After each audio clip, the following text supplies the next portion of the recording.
What's up, everybody? My name is Dan Kornhauser, And I'm Sam Teets. and thank you guys for tuning in for another edition of the NFL Draft Show here on The Grueling Truth with myself and Sam. Another beautiful Monday, another cold one, but here we are. The national championship was last week. We made our predictions. We were absolutely terrible with our decisions and what we said. But before we jump into that, I want to let you guys know that we are brought to you by betting.net. Betting.net is your best bet for sportsbook and casino sites. So head on over to betting.net. So last week we had made our predictions. We picked the game. We went over some draft prospects and stuff like that. And we both took Alabama, and we both thought that the Georgia line of Georgia -3 was weird and misguided. And we jumped at that. We went in. Well, I guess Vegas knows what they're doing, and they saw something that we didn't, and Georgia ran away with it. Georgia ended up beating Alabama 33-18, which let's just say they definitely covered that line, and they shocked the hell out of me. Did you see something like this coming? No, not really. But to be fair, they came out in the fourth quarter, guns a-blazing. They had scored 20 points in the fourth quarter. So it really wasn't like this was a blowout game by any means. It just all went wrong for Alabama once we hit that final quarter. And even like losing Jamison Williams was huge for Alabama. Like that derailed the offense to some degree. But they still hung around. And they were still there. And they were still, I think, winning this game or close to winning the game going to the fourth quarter. Could have been anyone's game at that point. Everything just fell apart in the final 15 minutes. And Stetson Bennett played the best he's played in the entire game in those final 15 minutes, finally pulled through after looking like he was just trying to keep his head above water for the first three quarters. I mean, I was speechless. Like you said, the game was a good game for most of it, and then the fourth quarter rolled along, and let's just say, we'll say it nicely, it was rather disappointing to see what went down. Like you said, they scored 20 points in the fourth. Bama looked totally outmatched. Young made a couple of stupid decisions, threw 2 picks in the game. And, I mean, he threw 57 times. I don't know if that's the recipe for success at Alabama when you have your quarterback throwing 57 times in a game. Yeah, but on the other side, look at what they did on the ground. I mean, Brian Robinson Jr. had, I think, one good run of 16 yards. Other than that, everything else was below 10, I believe. He averaged 3.1 yards per carry. The backup Trey Sanders, just 2 carries for 5 yards. They weren't running the ball at all. And I think that's really, that's the best thing that could have happened for Georgia. They tried to run against Georgia's defensive front, which actually looked much more invigorated this time around. Like last game, the SEC championship, Georgia's defensive line looked dead on their feet by midway through the third quarter. And this time around, they were getting pressure left and right throughout the entire game. They actually had guys who looked like they were just alive, and they were all focused up, and they were all playing hard the entire game. And that was not something we saw in the SEC championship game. It was entirely different. I think that made the big difference here is the fact that they were able to get consistent pressure on Bryce Young. They got 19 pressures in this game. Being able to do that, and they also got, I think, 4 sacks, really made the difference. I know Jamison Williams getting hurt was a big difference maker as well. But I think Georgia's constant pressure is really what changed this game. Now, you going into the game, one of the matchups that you were interested in watching was the offensive lines versus the defensive lines on both fronts. Which did either unit stick out in your mind on either side of the ball for either of these teams? Well, I think the defensive line definitely stuck out for Georgia as winning a lot of situations. Like Travon Walker was fantastic. I think he had 7 pressures in this game. Jalen Carter was not draft eligible yet, had a really good game. He's actually the one who blocked the field goal attempt, I believe. Yeah, and just they kind of, I don't want to say they pushed around Alabama's offensive line because it wasn't that one-sided, but they got what they were looking for throughout the entire night. Well, I didn't anticipate that would be such a big outcome in this game was the play of the linebackers on both sides. Christian Harris was flying around all over the place for Alabama, and I didn't view him as a first-round pick going into this game. I might have to change that because Christian Harris was just incredible to me how fast he was moving around the field. And, of course, on the other side, Nakobe Dean is quick. We all know that. But Quay Walker and Channing Tindall were also phenomenal coming downhill, and they were used a lot in blitz situations. And they both succeeded in getting towards Bryce Young, putting a lot of pressure on him throughout the entire night. So I think the linebacking level was something I didn't anticipate playing as big of a role as it did in this game. Now, was there a player in this game that stood out to you in particular? Was it Harris? Was the one who stood out the most to you in this game, or is there somebody else? With Harris, in terms of like improving their draft stock.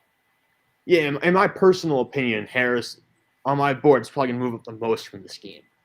Just because, like I said, I don't know why, but going to that game, I don't know if I just hadn't been paying enough attention to him, but I hadn't really anticipated that would be the kind of performance he would have in a situation like this. And the fact he was able to fly around and make the plays he was making really impressed me. On the other side, Jamari Salyer, the offensive tackle for Georgia, they actually kicked him inside to guard at some point in this game. He was only on the outside for about 20 snaps, ended up playing close to 40 snaps as a guard, which is where he's projected to play in the NFL. And he did really well. Like, he was exceptional once they moved inside. The run game started to work a little bit more. Salyer allowed just one pressure in this entire game, no sacks, which to me is very impressive considering the athletes you have on the other side of the field for Alabama, guys who I was really high on. Someone like DJ Dale was going back to school. Fidarian Mathis, who didn't really have a good game at all. And, of course, guys like Dallas Turner and Will Anderson Jr. on the edge. Yeah, for me, a lot of guys didn't stand out in this game. It was, even though Georgia ran away with it, it was pretty ho-hum for me on the prospect front. Now, how much weight does a game like this really hold in your evaluations? Well, you can compare this game to what you saw in the conference championship and kind of push the two together because there's no reason to take it in a vacuum and just use this one game alone. You have now 2 games of Georgia versus Alabama. Look at what happened. Look what changed. Where guys consistently productive, if they were, then you probably finding a player who's worth taking in the top 50 selections or close to it because he's playing against an elite team. If you got a guy who lit it up in the second game but was not there, not playing that well in the first one, you might have to go back and see, was it a coaching difference? Was it like a scheme change? Was it just the absence of someone like not Henry Ruggs, the absence of someone like Jamison Williams and John Mechie? You know, what changed the situation here to where players standing out more in the second option?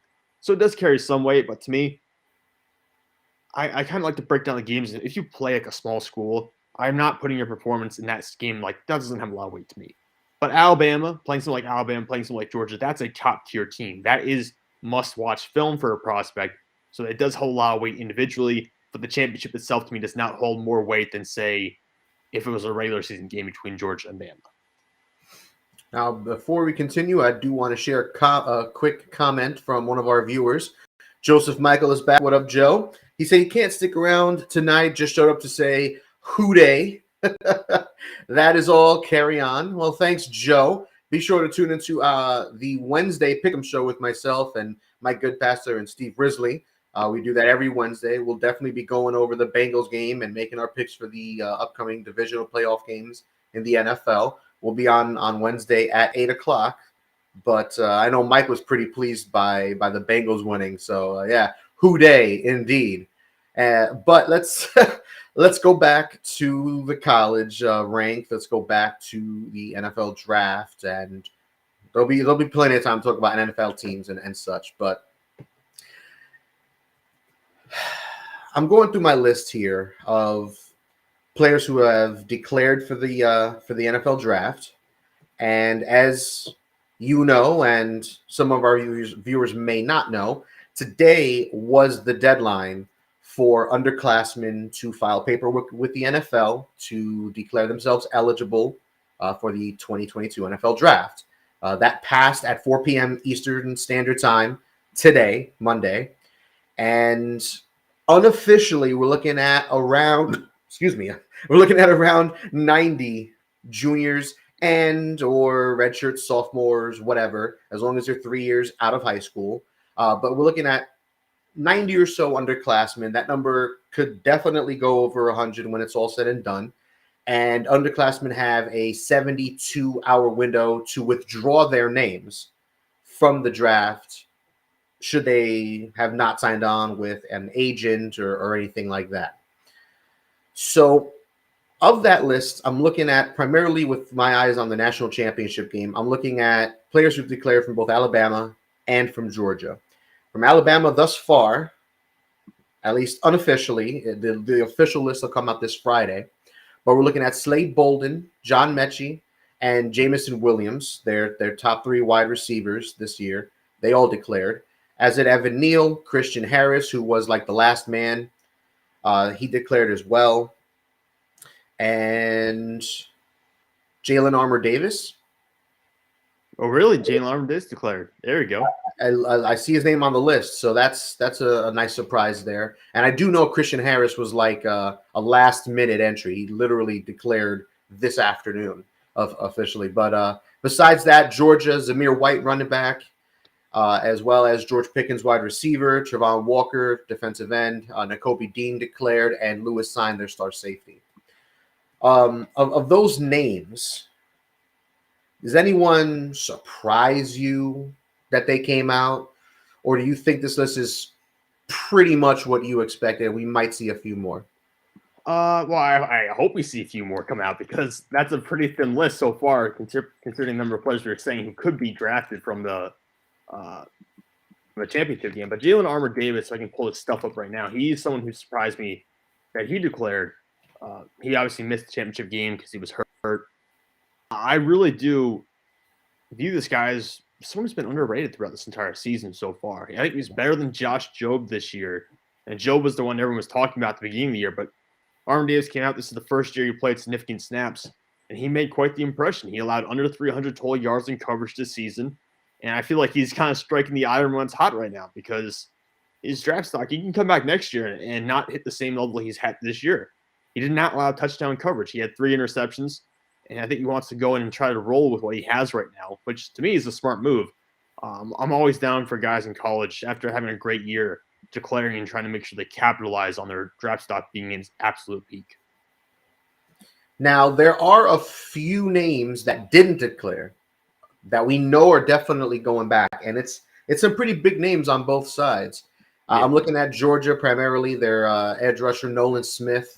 He declared that he would be going back to Georgia for another year. They want to run it back and do it again. I know Alabama had a couple guys as well. Jordan Battle. I know Jordan he's Battle. Yeah, Jordan Battle was a huge one.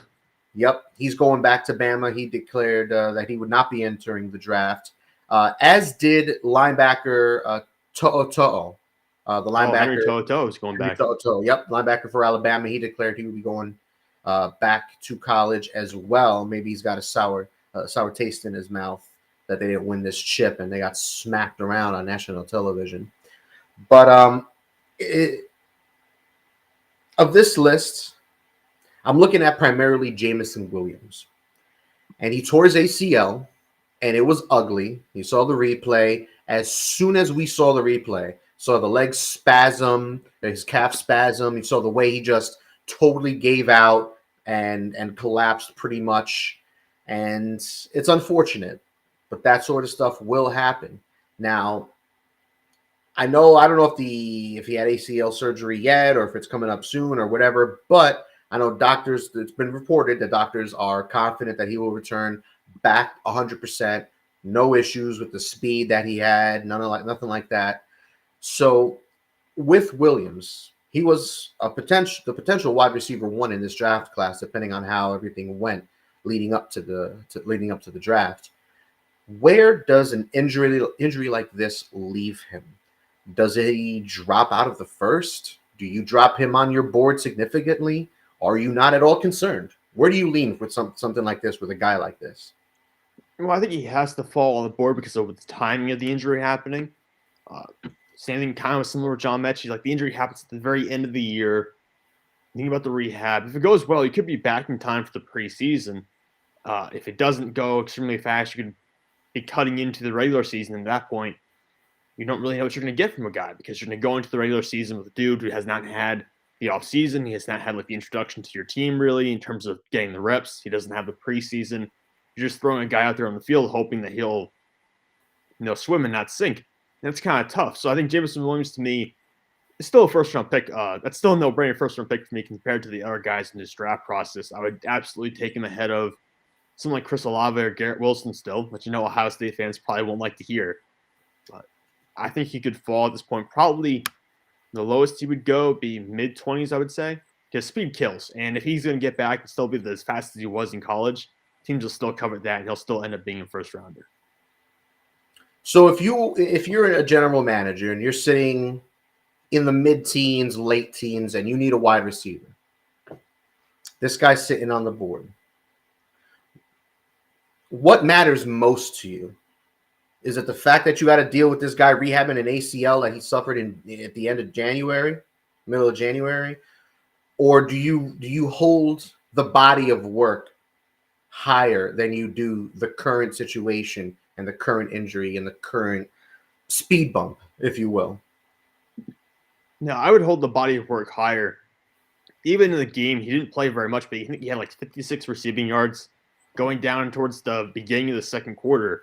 So he was on his way to having another monster day before the injury happened. I would absolutely hold the body of work ahead of the injury because ACLs used to be this potentially career-threatening thing. They're not that anymore. Mm-hmm. It's pretty common at this point for guys to tear their ACLs, come back next year, and be just as good as they were beforehand. So with someone like Jamison Williams, I think he could fall a few picks just because maybe some receiver's healthy jumps him. Maybe think, I don't really want to take a risk on a guy who won't possibly be ready for his rookie year. I could see that happening. But if I'm someone like the New Orleans Saints and you need wide receiver help desperately, you don't even know Michael Thomas is going to be on your team next year, and Jamison Williams is on the board for you, I wouldn't have reservations about taking him.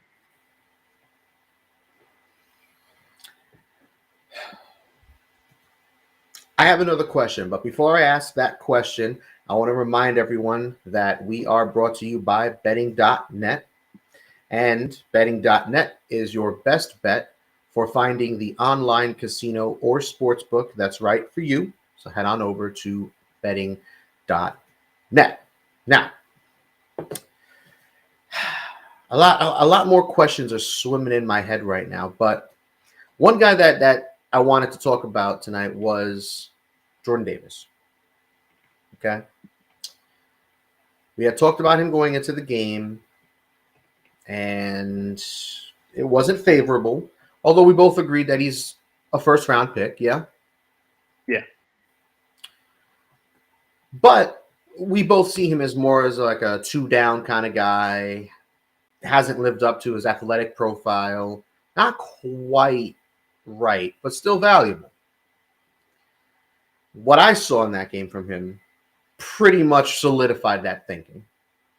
He had a couple good plays. One in particular, I think, was a near sack fumble, which was ruled an incomplete pass. But other than that, it was a pretty ho-hum game. Clogged the middle, made some plays in the run game, but didn't really stand out otherwise. Is that pretty much as good as it's going to get with Davis? Is this who he is?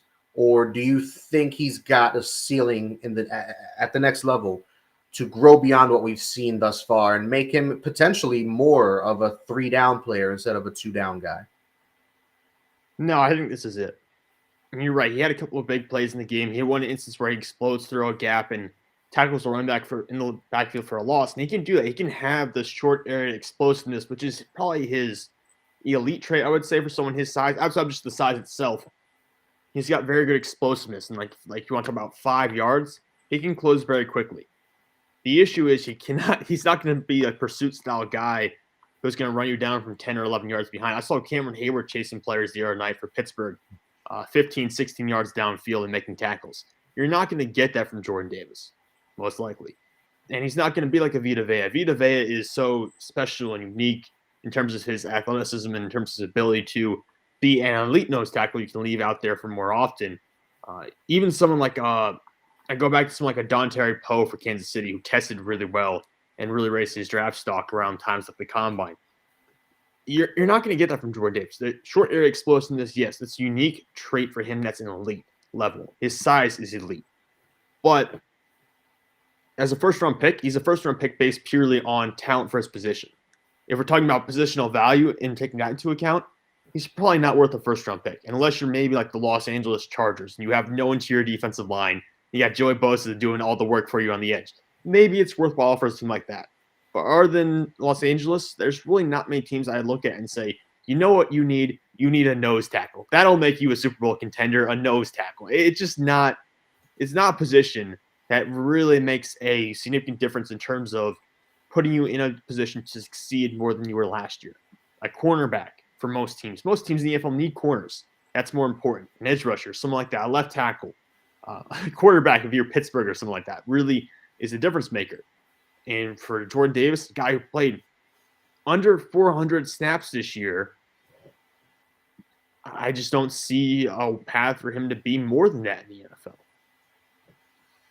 All right, fair enough. I mean, this is why we ask these questions. We're in the middle of January. We still have, 18 days until the Senior Bowl. And then after that, I think the scouting combine is early March or something like that? March. I think so. Second or third or something like that. First week in March, let's say. So we still have a lot to go. And then after that, you have pro days and so on and so forth. So there's still a lot to sort out. But that's why you ask these sort of questions now. And I'm sure teams have asked themselves these questions in November and December as they kept racking up game film on all these players, on Davis. These are probably questions they're having amongst themselves. Like, hey, you like the size, you like the physical ability, you like the athletic ability that he shows at times on tape.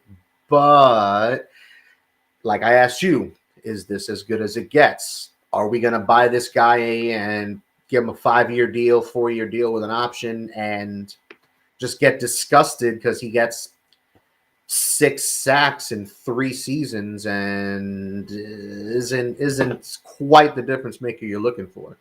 So these are things you got to consider when you're taking a guy in the first round. Now, before we move on to the final topic, there are a few guys who did not declare from the championship game. Aside going back to college, there's some guys who are transferring, and the transfer window's gotten crazy. The NILs in college football are making things more wide open than me personally I can ever remember. One of the names that did not only not declare for the draft, but they're not even going back to the school, is Alabama tight end, Jake Billingsley. Jaleel Billingsley. Jaleel Billingsley, sorry. He is heading to Texas. He's transferring to Texas, so he's leaving Alabama. And let's just say he had a disappointing championship game where I think he was targeted 4 times and did nothing at all. And Billingsley was a 5-star top tight end prospect coming out of high school, all this hype. What are your feelings? So we haven't really approached this topic yet, but what are your feelings on the transfer portal in college football, the NILs, the effect they're having on the transfer portal, on college football, stuff like that? What are your thoughts on that and how it affects the NFL draft and how it affects these college and how it affects the whole process? Yeah, it's certainly unique because it allows guys a chance to go out and kind of change the narrative for them, but also you get someone like JT Daniels who transferred from USC to Georgia, was not able to maintain the starting job at Georgia. He's now entering the transfer portal again. Yep. So it's unique. There are situations where you get a guy declares he commits to a school, and he decides to redshirt. He redshirts his freshman year. He plays a little bit his sophomore year. The coach who recruited him gets fired, and he wants to leave because the other coaches bring in his own guys via the recruiting process. That makes a lot of sense to me. That kind of transfer portal, I'm totally okay with. I don't have a problem with these guys wanting to transfer and play right away now either. I don't think it's a problem for me, but it does change the scenario where now you have guys who basically you're going to get over 50 or 60 players who are going to transfer every year. And it will make a huge difference for a guy like Jamison Williams who will transfer from Ohio State to Alabama, or Henry To'oTo'o is going to transfer from, I think it was Tennessee to Alabama. Suddenly these guys are starters on a national championship contender, whereas Williams was a backup in Ohio State, and To'oTo'o was just slaving away on a bad Tennessee team. So you've got a situation now where I think this is going to make the strong teams stronger. Okay. And if you're a team that refuses to use the transfer portal, you're going to get significantly weaker and probably fall off. It does offer a good opportunity for the top players to showcase their skills at these top programs. So I think we'll actually put more elite players in front of NFL scouts by putting them just in key games and on key programs that get a lot of attention anyway. In a situation like Billingsley, Saban never really specified why he wasn't playing a lot. He did say there were some discipline issues. There were some just maturity issues, I believe, at the start of the year. Never really went much deeper than that. This was a guy who was projected to be one of the best tight end prospects in this year's draft, and instead he gets under 300 receiving yards this year. He was actually responsible for one of Bryce Young's interceptions in this game. It looks like he ran the wrong route, and the first pick Bryce Young threw, I believe, was originally intended to go at Billingsley. In his case, I think he just needs a fresh start. He was in a situation where he's not playing at Alabama. There's whatever these issues are floating around in the background. He just wants to leave and kind of clear his head and kind of get a new reputation, I guess you could say, at Texas. And I'm okay with that. I think that's probably a good use of the portal for someone like Billingsley. He's just not getting the playing time he feels like he needs to be ready for the NFL. Now, I do want to mention non-championship related, but I do want to mention a few players around the nation that are going back to school that were kind of a surprise. I don't want to go over too many of them, but just a couple of them. So one was Zion Nelson, the offensive tackle, junior offensive tackle for Miami, the Hurricanes. And he was a likely late second or third round prospect, but he announced that he'd be going back to school for his senior season, as did Iowa linebacker Jack Campbell, who led the nation in tackles this past season. Auburn pass rusher Iku Leota also declared that he would be staying in school. So some pretty interesting names, along with the guys that I mentioned already before, To'o, etc. Zach Harrison is another name that stands out. Ohio State's edge rusher, probably a second-round prospect. He's going back to college. Alabama junior defensive tackle DJ Dale, who's also on the list as an interior defensive lineman. So some interesting names going back. And before I go on, I want to take a quick moment to remind everyone to head on over to betting.net. Check it out for yourself, see how easy it is. And betting.net makes it easy to find all of the legal online casinos or sports books in your state, any sort of specials that they're having, any deals, any promotions, etc. It's all good stuff. I've checked it out a bunch of times. It's really helpful, really good tools. I like it. I think you guys should head on over to betting.net.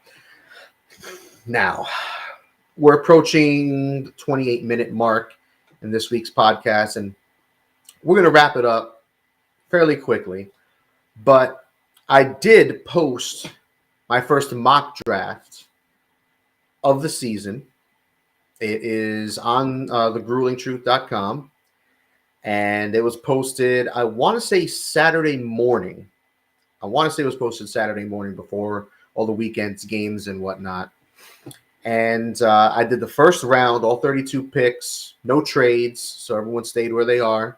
And it was the current draft order before all the wild card games went on. Every team's got a write-up and everything like that. But I do want to go down the list. And like I said, you can find it on thegruelingtruth.com. And I want to go through my top 10. I want to see what your thoughts are, Sam, on my top 10. So 1 through 10, 1 Jaguars. I haven't taken Neal, tackle from Bama. 2 Lions, Thibodeau, the edge rusher from Oregon. 3 Texans, going Hutchinson. Pretty standard, edge rusher from Michigan. The 4 Jets, I have Derek Stingley. 5 Giants, I got Charles Cross, tackle from Mississippi State. 6 Kenny Pickett, going to Carolina, who I will ask you a question about later on. David Ojabo going 7th, the edge rusher from Michigan, to the Giants. Atlanta sitting at 8 goes George Karlaftis, the edge rusher from Purdue. Denver sitting at 9 goes Matt Corral, quarterback from Ole Miss. And then number 10, the first-round pick that they got from Seattle, the Jets taking Ikem Ekwonu from NC State, the offensive tackle. What are your thoughts on that top 10? Anything stand out as like a wow kind of a thing, or pretty ho-hum? What do you think?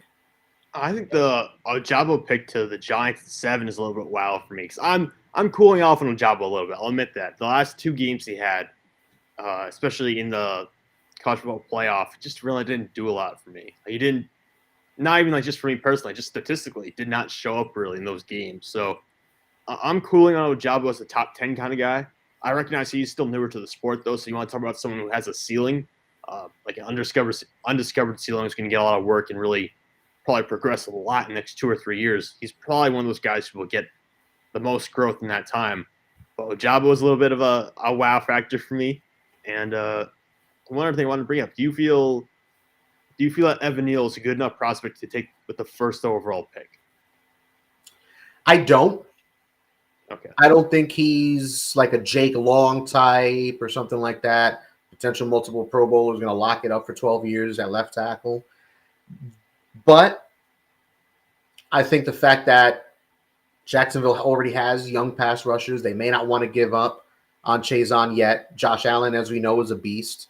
So that might be a factor. You don't want to have to pay, all these young edge rushers coming up. Josh Allen's going to come up for a new contract. Then in a few years, you're going to have to deal with either Thibodeau or Hutchinson. That could get expensive. These teams got to think about that. And then in a few years anyways, you got to pay Trevor Lawrence. So you're going to pay your quarterback and you're going to pay 2 edge rushers, and that's going to take up half of your cap. So I think with Jacksonville, if it was the Lions picking one, I think, or the Texans or even the Jets, hell, even the Giants, I think any one of those teams would probably go with one of these other edge rushers. But I think Jacksonville picking one, Neal is definitely a top 5 prospect. Neal is definitely a plug-and-play left tackle. He only gave up 1 sack this past season. He's played every other position pretty much on the offensive line, guard, right tackle, left tackle this year. So I don't think he's a top overall kind of guy, but in this year's class where Hutchinson has questions after the Alabama game, maybe people are cooling on him a little bit, but he should still be a top 3, top 5 guy. Then you look at Thibodeau, athletic, raw defensive end. You're going to have to teach him how to pass rush, how to use his hands, but the athleticism is up there. But we've seen elite athletes at edge rusher not do anything. Golson stands out for me from Ohio State several years ago with the Jets when they took him in the top 10. He stands out to me as one of those guys. All athleticism, speed off the edge, everything you look for, and he just couldn't figure it out. Couldn't even fall into a sack. Couldn't even have a quarterback like collapse randomly or like dive for the ball because he dropped the snap and the quarterback just jumps on it and you just tap the quarterback on the helmet and you get yourself a sack or whatever. Couldn't even fall into one of those. The most ridiculous thing ever. So this is one of those years where we could see like Neal or somebody like that go first overall. Oh, hell, if one of these teams falls in love with Pickett or Corral or somebody like that, and they trade up and take a quarterback, I don't see it now, but it's one of those years that there's no top prospect, so anything can really happen. But then going down the list, just some highlights. My first wide receiver off the board, I have going 13th, Garrett Wilson, Ohio State. I originally was going to slate Jamison Williams there. He was going to be the wide receiver 1 in this mock draft, but due to the injury, I did drop him down. He's still in the first round, but I had him going 30th to which at the time was projected to be Tampa Bay. Do you think Williams can fall that far because of the ACL? Or do you think teams are just going to gamble that he'll be fine? He's young, he's sprightly. Modern medicine takes care of ACLs. This ain't the mid-2000s where, like you said, an ACL could be career-threatening. But do you think you could see him dropping that late? I don't think it'll drop that late, especially because a lot of the other top receivers in this year, Drake London, a guy who probably would have been the top receiver in the nation this year if not for his injury.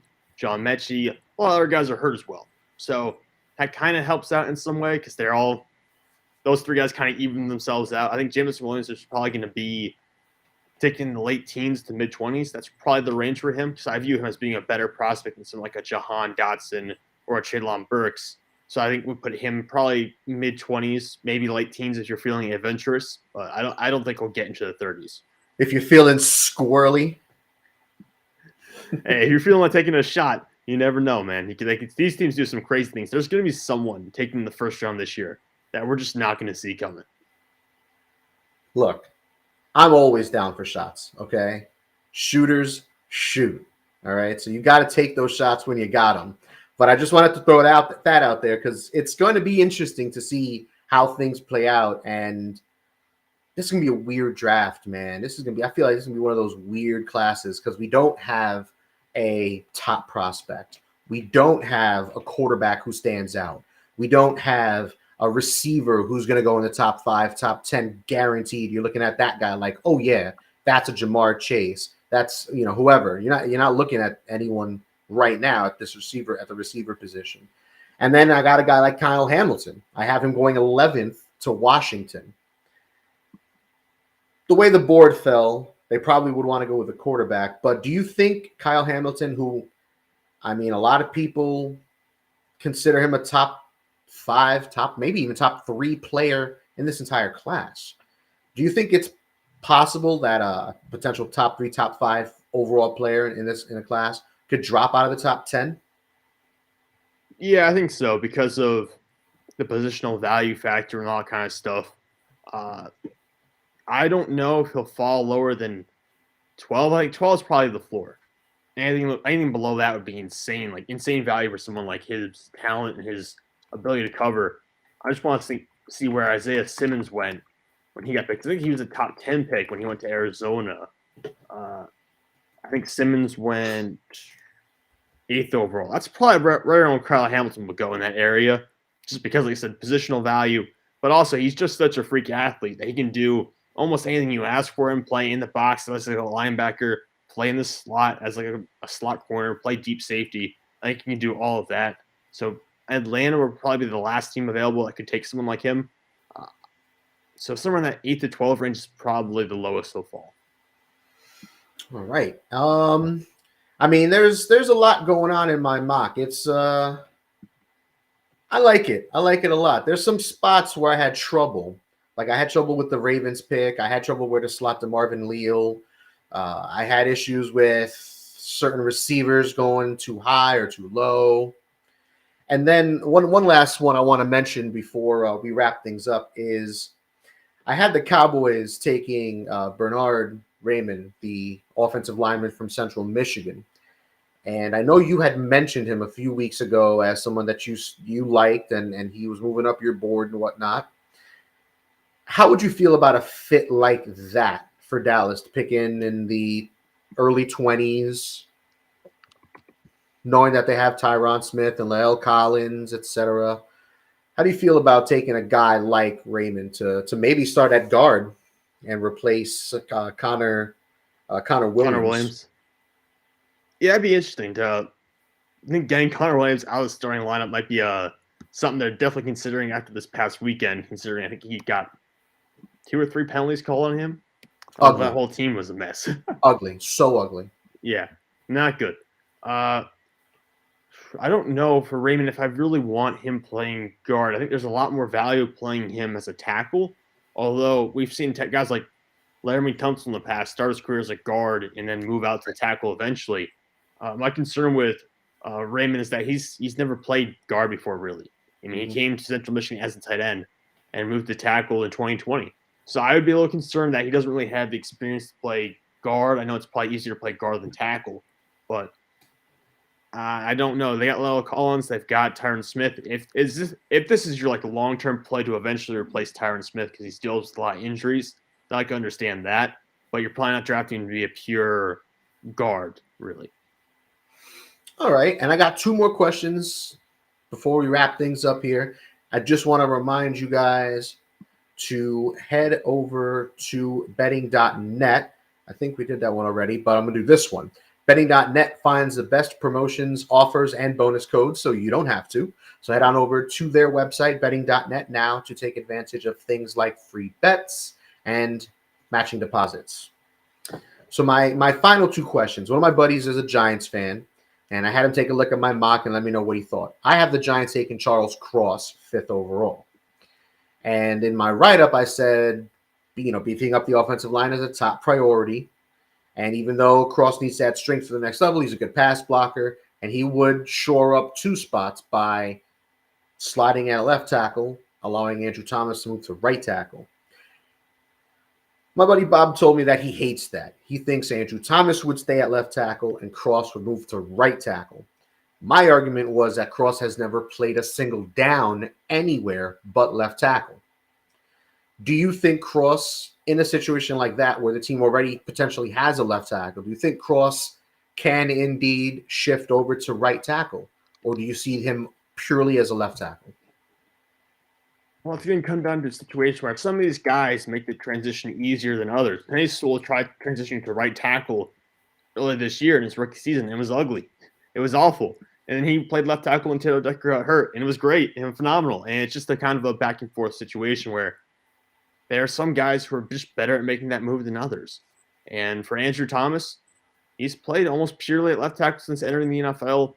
His rookie year was a disaster. This past year, you saw a lot of positive things to take away. I'm not sure if you really want to be the team or the one making the decision to move him around and kind of play with him after he already had a solid year. Now, Andrew Thomas did play right tackle at Georgia in his freshman year in 2017, so he probably has more experience at the position than someone like Charles Cross. So if you're going to make a move and someone's going to move to right tackle, Thomas is the more experienced option.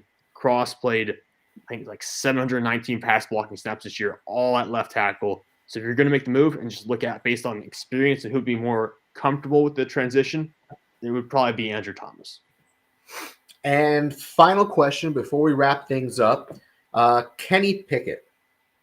I have him going to the Panthers, 6 overall. The rumor that came out today is that the Pittsburgh Steelers have done a ton of work and a ton of work on Pickett. He played at Pittsburgh. Been there for 4 years, right in the backyard. How serious do you think Pittsburgh is, the Steelers that is, how serious do you think they are to move up to where it would be Pickett range, probably in the top 10? Do you think that's you don't buy it at all? No, I don't buy them moving to the top 10 for Kenny Pickett. It's not a year where Pickett's he's not the high ceiling QB that you try to aim for when you make a move like that, in my opinion. For Pittsburgh, the best option I think you have, don't roll with Mason Rudolph or Dwayne Haskins. Try to get like a 1-year veteran quarterback to come in on the cheap, play for 1 year, and then try to find someone in 2023. In my opinion, trading up into the top 10 for Kenny Pickett will cost you so much. It will be an arm and a leg to get an older quarterback who is probably the most impressive this year of any guy who's available in the draft. But just because he's the top option this year does not mean he's the best option for you in the future. I understand the whole hometown kid situation. I understand it'd be a great narrative and all that. But I'm just not so. And granted, as a Steelers fan, I'm going to be very pessimistic about any option they have in quarterback. That's why I ask. Yeah. I'm going to be very negative in general about the situation moving forward. But I think Kenny Pickett, while a very good quarterback, I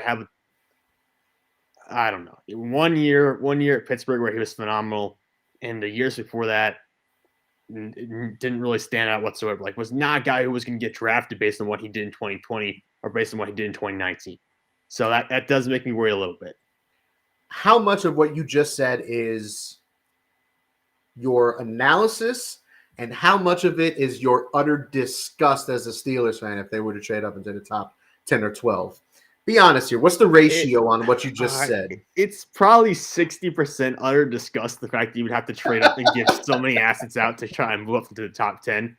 Although, realistically, I am more negative on this quarterback class than a bunch of other people, I think. I think using a top 10 pick on a QB this year would be a little bit insane just because of the guys available to not match the profile which you've gone for in the past sometimes. So I think overall I'm lower on this quarterback class than a lot of people because it's going to be such a risky proposition this year. But as a Steelers fan, I don't know. I don't know. I want God to give us the next Pittsburgh Steelers quarterback. I just don't want to do anything about it. Like, I just want to sit here and have it handed down to us. I don't want to make the risk. But here you go. Yeah, I know. It's a tough situation for Pittsburgh. I don't know what they should do. I'm going to leave it up to them. But I think trading to the top 10, it's always risky. They did get Devin Bush at linebacker, and Devin Bush has been just an absolute mesh at linebacker so far. So I'm kind of against trading to the top 10 again. I would like to go for someone who I know is going to be at least decent at least a decent veteran, and then maybe try to play our hand in 2023. We're definitely gonna go over Pittsburgh, all their possibilities, all the targets, all that good stuff later in draft season, probably like March or something like that, when we go over all 32 teams and we talk about their needs, their fits, all that good stuff. I'm excited for that, but not quite yet. A couple more things before we sign off. I just want to share one comment from our very own Mike Goodpaster. I know Joseph Michael commented "Who Day" earlier. And Mike, thanks for watching. He just wanted to say what Joseph said. I know Mike's excited about his Bengals winning a playoff game. And before we wrap things up, I just want to remind everyone that we are brought to you, and the Grueling Truth is brought to you by betting.net. So I want you to head on over to betting.net. They find the best promotions, the offers, deposits. They take advantage of free bets, matching deposits, and it's not just sports betting. Betting.net also compares the best online casinos. So sit back, relax, and play the top online slots, poker, and table games over at betting.net. So, Sam, you're online, you're on Twitter, and you got a site. What's your info? Yeah, you guys can follow me on Twitter at Sam_Teets33. You can also follow me on YouTube, just at Sam Teets. Trust me, it's going to be the only one that's going to pop up when you search that. And if you want to find access to all my draft content, all my NFL content, just go onto Twitter. It's a pin on my top of my page, Sports Talk with Sam Teets. Click on that link and it'll take you to my newsletter with all my content. Woo! I'm still anxiously awaiting either a mock draft or your next top 100 rankings or something. I know. I got slowed down. I got to get on it this week. I got to get back on this week. Yo, real life problems, man. Hashtag adulting. I feel you. Your fans will understand. I understand, Sam. I appreciate that. All right, guys. And you can follow me. I'm on Instagram. I am on Twitter. The handle is BD or DB Talking Sports. D as in Dan, B as in Bob. Give us a follow. Give us a like. You can find this podcast wherever you can find your podcast online. We're on YouTube, Facebook, Twitch, the whole lot. So give us a follow, give us a like, share, comment, etc. Don't be shy, folks. We don't bite. For Sam Teets, I am Dan Kornhauser. Thank you guys for tuning in. We'll catch you guys next week.